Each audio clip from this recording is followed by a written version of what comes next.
जी नमस्कार, मैं श्याम सर आज क्लास 10th का बहुत ही महत्वपूर्ण ऑब्जेक्टिव फिर लेकर आए हैं। आइए इसको समझते हैं, जिसमें पहला ऑब्जेक्टिव है निर्देशांक ज्यामिति से। आइए इसको हल करते हैं। क्वेश्चन कह रहा है उस बिंदु का नियमांक ज्ञात करें जो बिंदु 1, 1 तथा 2, 3 को जोड़ने वाली रेखाखंड 2:3 के अनुपात में विभाजित करती है। इसको सॉल्व करने का प्रयास करते हैं। सबसे पहले हम लोग जानेंगे कि कह रहा है उस बिंदु का नियमांक ज्ञात कीजिए। तो नियमांक क्या होता है, थोड़ा इस चीज़ को जानिए। नियमांक क्या होता है, इस चीज़ को जानिए। जब हम लोग निर्देशांक ज्यामिति पढ़ते हैं तो उसमें ग्राफ बनाया जाता है, और ग्राफ जब बनाया जाता है तो इसमें मुख्य रूप से दो अक्ष होते हैं, एक्स और वाई, जिसमें एक्स और वाई जो होते हैं, या एक्स को भी 2 भागों में विभाजित किया जाता है और वाई को भी 2 भागों में विभाजित किया जाता है। तो एक एक्स जो होता है वो माइनस में होता है और दूसरा प्लस में होता है। उसी प्रकार वाई जो है एक भाग जो है माइनस में होता है, दूसरा प्लस में होता है। तो इसमें हमको मुख्य रूप से कह रहा है एक्स एवं वाई का मान ज्ञात करने के लिए। तो इसका फार्मूला होता है। तो फार्मूला क्या होता है, थोड़ा इसको जानिएगा। इसका फार्मूला होता है x बराबर m1 x1 plus m2 x2 बट्टे m1 प्लस m2।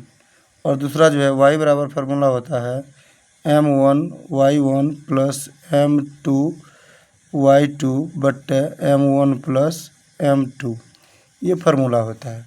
और इसी फार्मूला के आधार पर जो हम इसमें जो है निर्देशांक जो दिया गया है x और y, इसका वैल्यू ज्ञात करेंगे।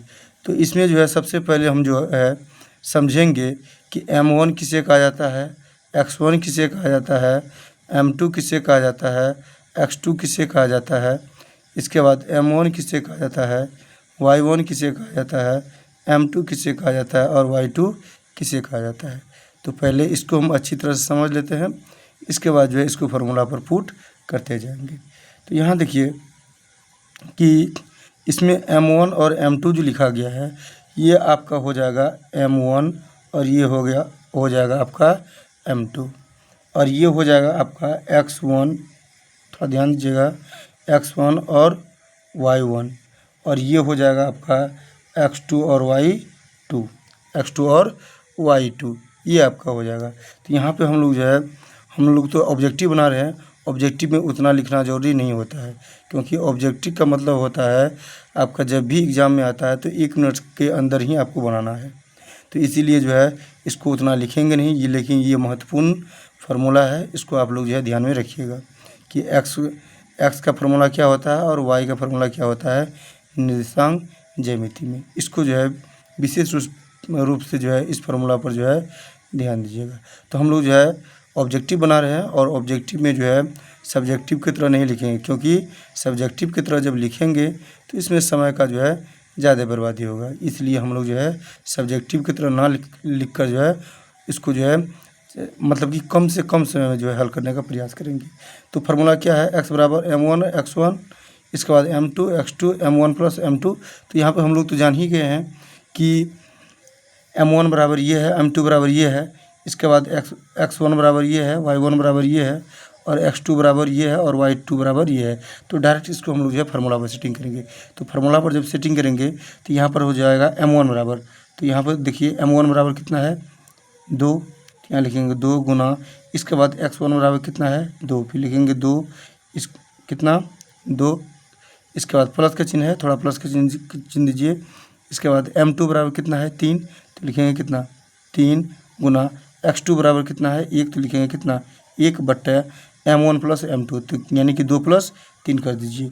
2 प्लस कितना 3, तो बराबर हो गया कितना दोगुनी दूधनी 4 प्लस कितना 3/3 दो कितना 5, तो बराबर हो जाता है 4 3 7 कितना 5। ये एक्स का जो है वैल्यू यानी कि एक्स निर्देशांक का निकल गया है।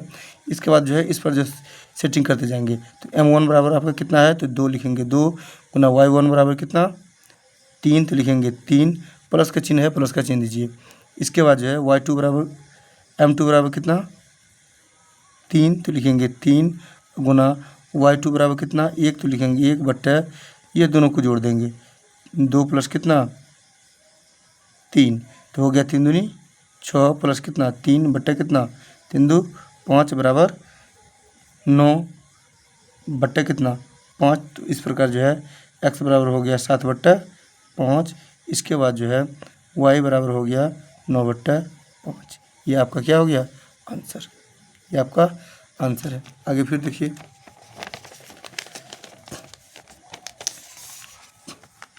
अगला सवाल कह रहा है आपका, देखिए कि दूरी सूत्र ज्ञात कीजिए। अगला सवाल कह रहा है दूरी सूत्र ज्ञात कीजिए। तो निर्देशांक ज्यामिति में जो है दूरी सूत्र बराबर फार्मूला होता है, दूरी सूत्र बराबर फार्मूला होता है, डायरेक्ट इसको बना रहे हैं हम। दूरी सूत्र बराबर फार्मूला होता है √x2 - x1 का whole square plus y2 - y1 का होल स्क्वायर। तो अब देखिए इसको सॉल्व कैसे करते हैं, डायरेक्ट इसको मानना। अब इसमें हमको यह देखना है कि x1 और x2 कौन है, y1 और y2 कौन है। तो इसमें जो है देखेंगे, इसको लिख लेंगे यहीं पे, x1 ये और y1 ये, x2 ये और y2 बराबर ये। तो इसको जो है सीधा फार्मूला पर हम लोग जो है बैठाते जाएंगे। तो अब इसको बैठा लीजिए। x2 बराबर कितना है आपका 4, तो लिखेंगे 4 माइनस x1 बराबर कितना है 2, तो लिखेंगे कितना 2, स्क्वायर है तो स्क्वायर कर देंगे, प्लस का चिन्ह है प्लस का चिन्ह कर देंगे। y2 बराबर कितना, y2 बराबर आपका है 1, तो लिखेंगे कितना 1, y2 बराबर 1 और y1 बराबर कितना है 3, तो यहाँ लिखेंगे कितना -3। अब कर रहा है स्क्वायर तो स्क्वायर कर देंगे। यहाँ पे फिर से लिखेंगे 4 में से 2 घटेगा 2 और 2 का स्क्वायर कितना होगा 2, प्लस का चिन्ह है प्लस का चिन्ह दीजिए। 3 में से 1 घटेगा -2 और -2 का जब स्क्वायर करेंगे कितना होगा 2, और दोनों को जब हम प्लस करते हैं कितना आ जाता है 4, और 4 का वर्गमूल कितना होगा 2। तो इस प्रकार जो है मतलब कि 2 3 और 4,1 के जो है बीच की दूरी निकल गई आपका। अगला सवाल देखिए 16 नंबर का सवाल जो है देखते ही हल कर देना है। देखिए कह रहा है पी तथा क्यू का मौसा ज्ञात करें। जब भी जो है चार संख्या कहेगा मौसा ज्ञात करने के लिए, तो इसका आंसर होता है कितना 1। अगर कह देगा 3 और 4 का जो है मौसा ज्ञात कीजिए, तो उसका भी आंसर कितना होगा 1। 5 या 6 का कहेगा तो उसका आंसर कितना होगा 1। तो पी तथा क्यू का जो मौसा कितना होगा 1 होगा। अगला सवाल देखिए। अगला सवाल आपका कह रहा है, अगला सवाल कह रहा है आपका कि बिंदु -3,4 की दूरी मूल बिंदु से ज्ञात कीजिए। जब भी कहेगा मूल बिंदु ज्ञात करने के लिए, तो इसका जो है सिंपल सा फार्मूला होता है x² प्लस y²। इसको थोड़ा सा ध्यान दीजिएगा, क्या होता है फार्मूला x² और plus y², x² plus y²। तो x बराबर ये हो जाएगा कितना -3 और y बराबर कितना हो जाएगा 4। तो -3 का स्क्वायर और प्लस कितना 4 का स्क्वायर, तो कर दीजिए। आपका हो गया कितना 9 और प्लस कितना 16 बराबर कितना हो जाएगा 25, और 25 का वर्गमूल कितना टूटेगा, तो होगा आपका 5। ये 5 हो गया आपका आंसर। अगला सवाल देखिए 18 नंबर का सवाल है, इसको थोड़ा देखिएगा।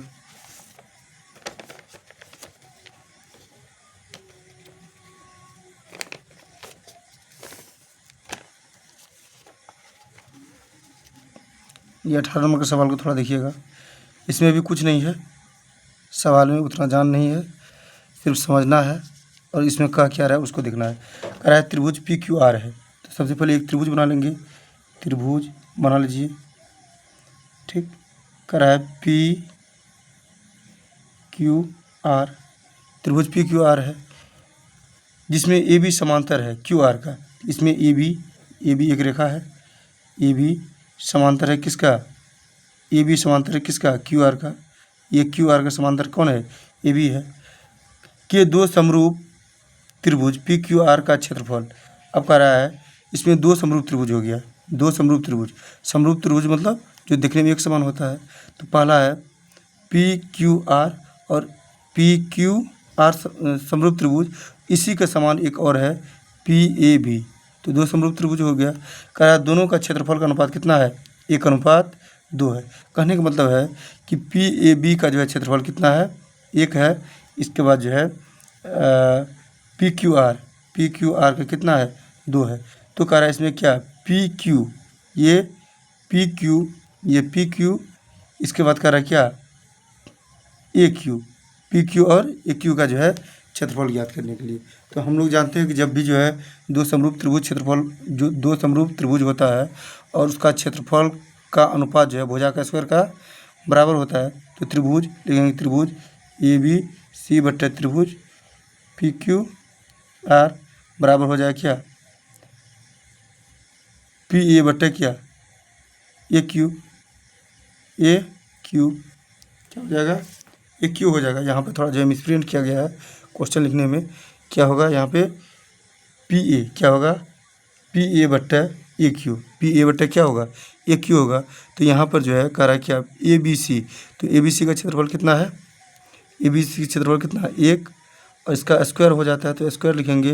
इसके बाद जो है पी क्यू आर का कितना होता है, 2। तो ये जो है स्क्वायर इस पर आ जाएगा, क्योंकि हमको कह रहा है क्या, पी ए बट्टे क्या, पी क्यू का जो है मतलब कि वैल्यू निकालने के लिए, तो इस पर जो स्क्वायर इस पर आ जाएगा। तो रूट अंडर हो जाएगा क्या, 1/2, और बट्टे का मतलब क्या होता है, भागा। बट्टे का मतलब क्या होता है, भागा। और इतना ही इसका आंसर होगा, इतना ही इसका आंसर होगा। तो कराइए दोनों का अनुपात क्या होगा, तो रूट अंडर 1/2। तो इतना ही इसका क्या होगा, आंसर होगा। फिर इसको समझिएगा, क्योंकि इसका एक फार्मूला होता है कि जब क्षेत्रफल जो है अनुपात में रहे तो इसका भुजा जो है वर्ग का अनुपात होता है। इसको याद रखिएगा। जब इसका क्षेत्रफल, जैसे पी ए बी एक त्रिभुज है, इसका क्षेत्रफल, इसके बाद पी क्यू आर ये दूसरा त्रिभुज है, इसका क्षेत्रफल, यानी कि दो त्रिभुज है, समरूप है, और दोनों जब अनुपात में रहेगा तो भुजा का स्क्वायर का अनुपात होता है। इसीलिए ये भुजा का स्क्वायर का अनुपात किए हैं बराबर 1/2, और ये अनुपात में है तो ये जब इस पर आएगा तो स्क्वायर का मतलब क्या होता है, रूट। ये रूट इस पर आ जाएगा, तो इसलिए पी ए बट्टा पी क्यू बराबर कितना, रूट अंडर 1/2। यही इसका क्या होगा, आंसर होगा। अगला सवाल देखिए।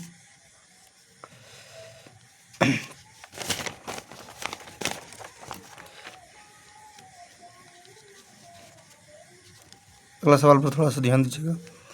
अगला सवाल कह रहा है क्या, यदि बेलन की ऊंचाई 14 सेमी है, तो सबसे पहले बेलन देख लीजिए। हालांकि ये हमको बनाना नहीं चाहिए था, क्योंकि ऑब्जेक्टिव है, ऑब्जेक्टिव में जितना शॉर्ट में बनाइएगा उतना ही आपका समय का बचत होगा। कह रहा है कि यदि बेलन की ऊंचाई, ये इसका क्या हो गया, ऊंचाई, यानी कि एच बराबर कितना, 14 सेमी है। कितना है, 14 सेमी है। यदि बेलन की ऊंचाई 14 सेमी है और वक्र पृष्ठीय क्षेत्रफल, इसका जो है वक्र पृष्ठीय क्षेत्रफल कितना है, 264 है, 264 है। तो इसका आयतन क्या होगा। तो हम लोग जानते हैं कि बेलन का आयतन बराबर क्या सूत्र होता है, पाई आर स्क्वायर एच। तो इसका जो है आयतन ज्ञात करने के लिए हमको एच चाहिए और आर चाहिए, जो कि एच हमको मालूम है लेकिन आर हमको मालूम नहीं है। तो आर हम कहाँ से निकालेंगे, वक्र पृष्ठीय क्षेत्रफल से।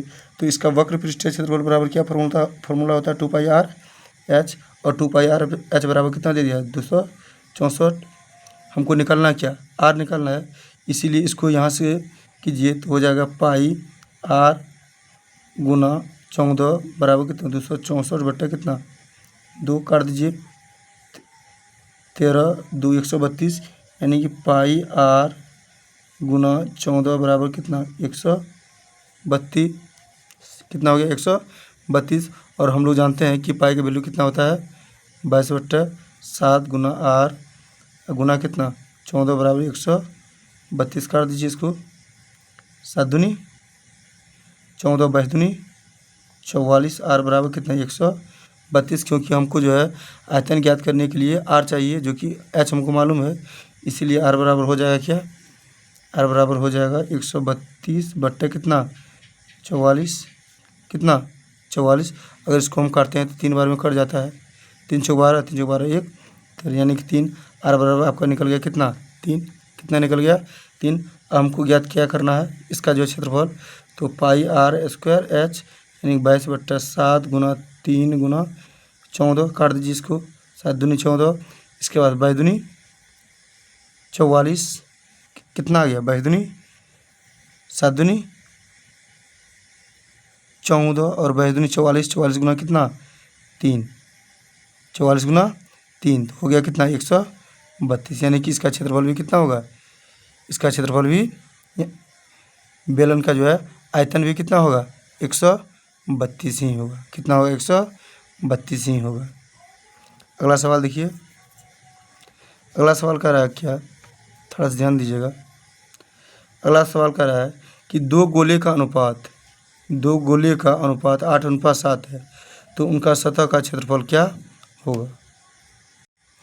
अगला सवाल जो आपका है, दो गोले का अनुपात 8:7 है, उनका सतह का क्षेत्रफल ज्ञात कीजिए। तो यह क्वेश्चन ही क्या है, गलत है। यह क्वेश्चन जो है गलत लिखा गया है, ये क्वेश्चन गलत लिखा गया है, इसलिए इसको छोड़ते हुए आगे चलिए अगला प्रश्न को देखते हैं।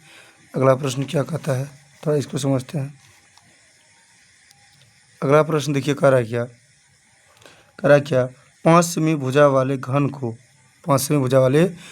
को काटकर 1 सेमी भुजा वाले घन कितना होंगे, यानी कि 5 सेमी भुजा वाले घन को काटकर 1 सेमी भुजा वाले घन बनाया जाएगा तो कितना होगा। तो हम लोग जानते हैं कि घन का आयतन क्या होता है भुजा क्यू, तो 5 का जब क्यू करेंगे, 5 का जब हम क्यू करेंगे और इसमें जब 1 सेमी का फिर क्यू करेंगे तो होगा इसका 125 बटा कितना 1, यानी कि 125 ही इसका आंसर होगा, 125 ही इसका आंसर होगा। इसलिए होगा कि हम जानते हैं कि भुजा का आयतन क्या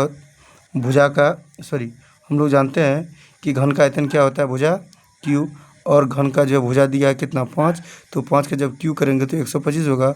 और फिर जो है कह रहा है दूसरा घन है उसका भुजा कितना है 1 सेमी है, उसका जब क्यू करेंगे तो 1 ही आएगा, और 125 में जब 1 से हम भाग देंगे तो कितना आएगा 125 ही आएगा। अगला सवाल देखिए, अगला सवाल इससे भी जो है ईजी है, कह रहा है इसका माध्य ज्ञात कीजिए। तो माध्य बराबर क्या फार्मूला होता है, कुल संख्याओं का योग बट्टा कुल। तो इसको डायरेक्ट हम क्या करेंगे जोड़ देंगे, जोड़ेंगे 10 और 17, 17 4 21, 21 5 26, और संख्या का 1 2 3 4, 26 में क्या करेंगे ये 26 में जो है 4 से भाग देंगे तो कितना आएगा 6 चौके 24, आ गया कितना 2, और 0 जो बढ़ाते हैं 4 पंचे 20, यानी कि 26 में अगर 4 से हम भागते हैं तो 6.5 निकलता है इसका आंसर। अगला सवाल देखिए, अगला सवाल कह रहा है क्या, लगातार 4 विषम संख्या का माध्य क्या हुआ। लगातार 4 विषम संख्या जिसमें 2 से भाग पूरा नहीं लगता है उसे विषम संख्या कहा जाता है।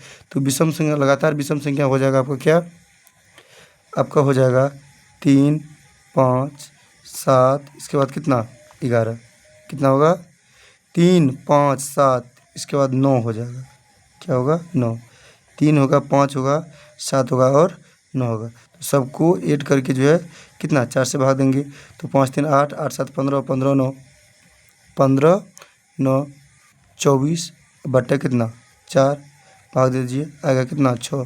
तो इस प्रकार जो है विषम संख्या कितना आएगा 6 आएगा।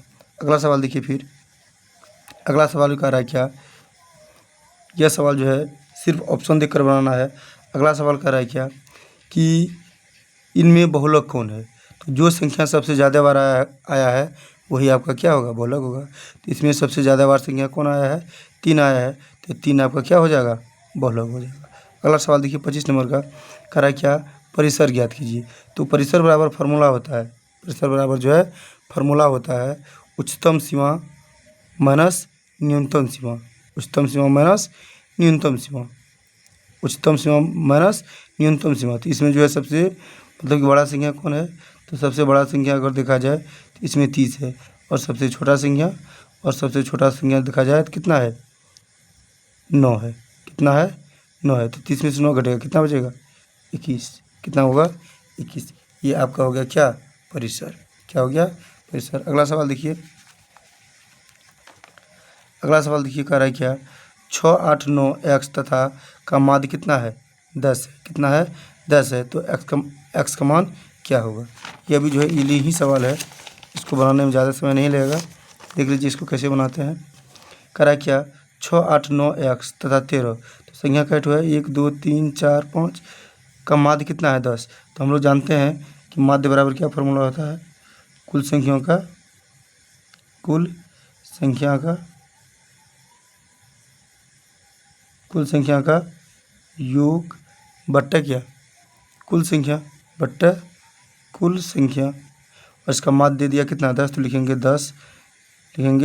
10 बराबर कुल संख्या कितना है, 6 + 8 + 9 + x प्लस कितना, 13, और बट संख्या का 1, 2, 3, 4, 5, तो लिखेंगे कितना, 5। क्रॉस मल्टीप्लिकेशन कीजिए इसको इससे, तो हो जाएगा कितना, 50 बराबर, जोड़ दीजिए सबको, 8, 6, 14, 14, 9, 23 और 23, 13, 8, 6, 14 और 14, 9, 23, 23, 10, 33, 3, 36, कितना, 36, अब प्लस हो जाएगा कितना, x, और हमको x का वैल्यू निकालना है, इसीलिए x बराबर हो जाएगा 50 माइनस कितना, 36, घटा दीजिए, आ जाएगा कितना, 4, यानी कि 14।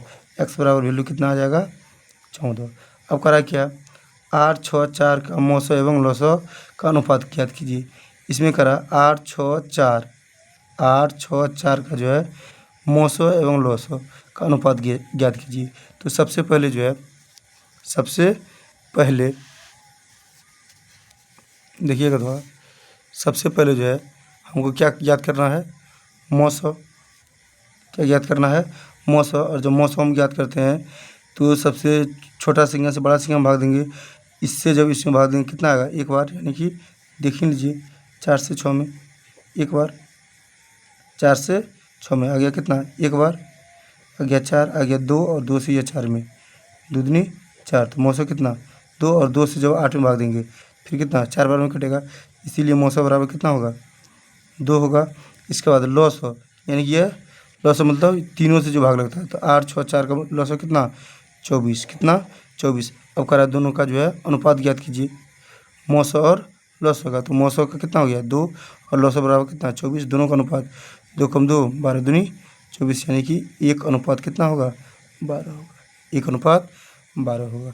अगर आपको यह वीडियो पसंद आया होगा तो लाइक और शेयर ज़रूर कीजिएगा, क्योंकि लाइक के लिए आपसे कोई पैसा नहीं मांग रहा है।